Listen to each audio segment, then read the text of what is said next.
হযরত আবু বকর বলেন, ওসমান চল, এমনি হবে না, আর নবীকে ডাইকা লাভ নাই রে উসমান চল। এ ওমর চলো, এইভাবে নবীকে আর ডাইকা লাভ হবে না, নবীর হুঁশ ফিরানো যাবে না। মদিনার দিকে তাড়াতাড়ি চল, তাড়াতাড়ি চল। রাস্তায় পেয়ে গেলেন হযরত আলী রাদিয়াল্লাহু তাআলা আনহু, পেরেশান হয়ে তিনি আসতেছেন। আবু বকর সিদ্দিক ডাক দিয়া বলেন, রে আলী, সামনে যায় কোনো লাভ নাই, ও আলী সামনে যায় কোনো লাভ নাই, নবীকে আনা সম্ভব নয়, তাড়াতাড়ি করে মদিনায় চলো। বলে কি হবে? কয় আমার ধারণা ফাতেমা সারা, হাসান হুসাইন সারা নবীকে হুঁশ ফিরানো যাবে না। এ আলী তাড়াতাড়ি করে চল,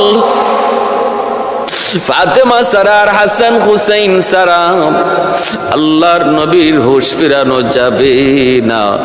তারা দৌড়ায়া খাতুনে জান্নাত ফাতেমা রাদিয়াল্লাহু তাআলা আনহার ঘরের সামনে আসলেন। কথা বলতে পারেন না।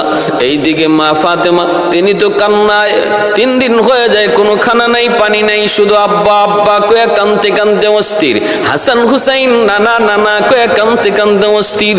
দরজার সামনে এসে হযরত আলী, আবু বকর, ওমর, উসমান দাঁড়ায় রইছেন। আলী ডাক দিলেন, ফাতেমা। খাতুনে জান্নাত দরজা খুলে দিলেন। তাকায় দেখেন আবু বকর, ওমর, উসমান, স্বামী আলী 4 জন কাঁদতেছেন, চোখ দিয়ে সবার পানি পড়ে। হযরত আলী কথা বলতে পারেন না, টুট কাঁপতেছে, টুট কাঁপতেছে।